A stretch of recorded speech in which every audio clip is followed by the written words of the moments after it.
It's that time for the annual review. We are going to compare the year of 2024 to the year of 2023. We're going to start with the big picture, the metro area, the 5 counties. Then we're going to zoom in on the city. And you know what? I'm even going to make some predictions at the end. You don't want to miss it, so stick around.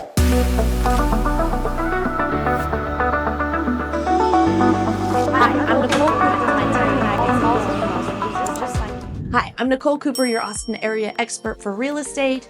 And if you'd subscribe below and tap the bell, we'll love you forever. You'll be the first to know about anything new coming up in the Austin real estate market. So let's jump right into these stats and what's happened this last year in real estate. I'm going to show you the last 3 years of what has happened in the market. And we're doing the last 3 because, as we know, 2022 was the height of all the COVID chaos. That is the highest the market has been to date. So this is the 5 county metro area, which includes Williamson, Travis, Bastrop, Caldwell, and Hayes. And it's single family homes only. So we didn't include condos, townhomes, or manufactured homes. So basically, from our height in 2022 to 2023, the market reduced 11% on median sale price here. From 2023 to 2024, it reduced another 2% on median. So almost flat if we look at all the 5 county metro area together, just a little bit of a decline, 2%. Here's another angle to look at it. So this right here is April of 2022. This was our peak of the spring of 2022. So what this graph shows here is this line in the middle is your list price, if they were to pay 100% list price. So in the spring of 2022, people were offering on average 106%, 0.3 of list price. So that means if you had a $100,000 property, you'd be offering $106,300. And you'll see it steadily declines from there. And now we are under list price. We are no longer paying for what the sellers are asking for, or the buyers are no longer giving what the sellers are asking for. So you can see how far we've dipped down. We've been down to 91.5% of list price. And currently, in December of 2024, we were at 92.2% of original list to close price. And let me just explain the difference between original and list price. So original list price is where you start. Sometimes properties have price reductions, and then there will be the current list price.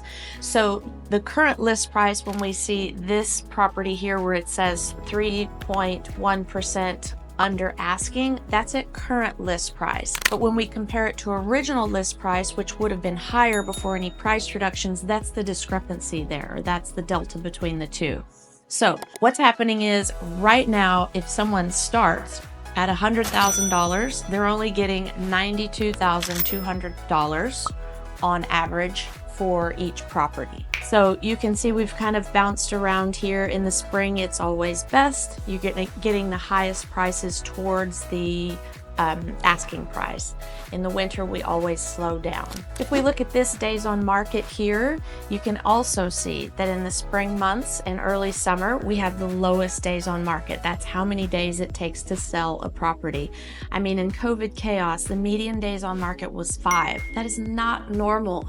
A stable market is around 4 or 5 months of inventory, or 4 or 5 months to take it to sell. So 5 days on market, it was just craziness, and a market can't sustain it. So we've been correcting ever since. Spring of 23, you can see how we got down to about 3 weeks, and the same in spring of 2024. And it's just been steadily climbing, taking longer and longer to sell homes as we've approached the end of the year.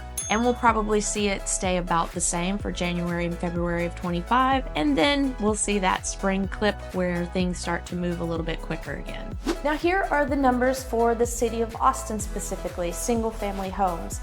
The city of Austin almost always, or at least since I've been tracking the numbers, which is about 15 years now, the city of Austin always fares better than the greater area. It's more desirable. People pay more money to live in the city and be closer to the action.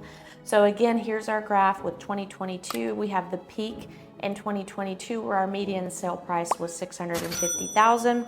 And from 22 to 23, we dipped 7% as opposed to 11% for the greater metro area.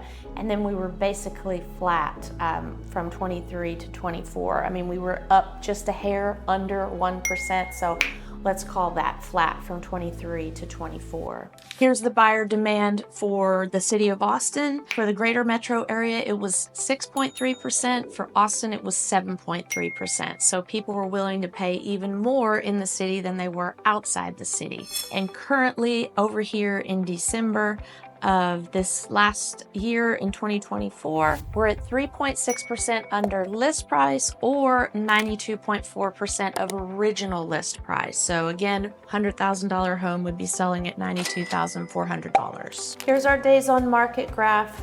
Again, you can see how low they were, similar 5 days at the peak in 2022, but with a little bit shorter time in the spring in Austin than the greater metro area. We were at 24 days on the greater metro area. We're at 16 days in the city of Austin. Again, since spring of 2024, it's just gotten more and more kind of stagnant, slow, if you will. We did see average days on market come down a bit in December, a little bit in November for median days on market. So I feel a little flurry of activity, especially the last few weeks. There's been a flurry of activity. I think we're going to see this days on market stay similar through January and February, and then we're going to see it start coming down like it does every spring. One last graph here. This is for City of Austin. Actually, we'll call it two last graphs here. The top graph is new listings by week, and the bottom graph is pending sales by week. So off to a bit of sluggish start for pending sales. We're looking good on new listings. I think we're going to continue to see more listings on the market as the year comes to fruition, especially as spring comes around. And speaking about predictions, let me give you what I think is going to happen coming up here in the near future. Buyers and sellers are both thawing out. Everybody's getting tired of waiting for that perfect interest rate because it's not looking like it's going to come around. If we do get that perfect interest rate around 6%, say, and that's not perfect to where we were, but it's perfect to today. If that happens, I think we're going to see a lot of action. If it goes under 6%, it could even get crazy.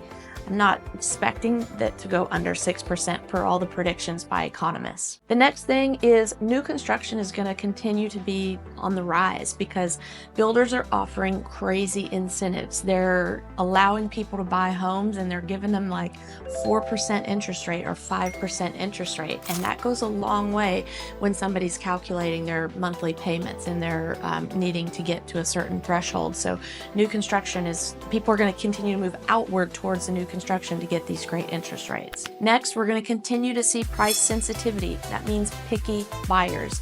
They're paying a lot of money and they're paying a lot of interest. So when you combine those two things, they get very, very picky.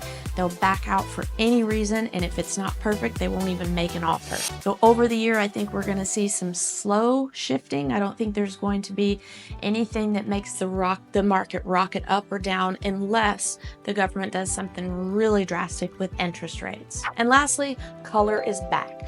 We're not seeing houses all gray anymore. We're seeing pops of color all over the place. So what do you think is going to happen in 2025? I would love to see your comments below. I answer them all myself and would love to know what you're thinking this next year is going to bring. Now, if you need a perfect strategy for your move, we're always available to help you make that right decision for your lifestyle. All you have to do is call us, text us, send us an email. We're always available for you. Until next time, be kind to yourself and others. I can't wait to see you around town.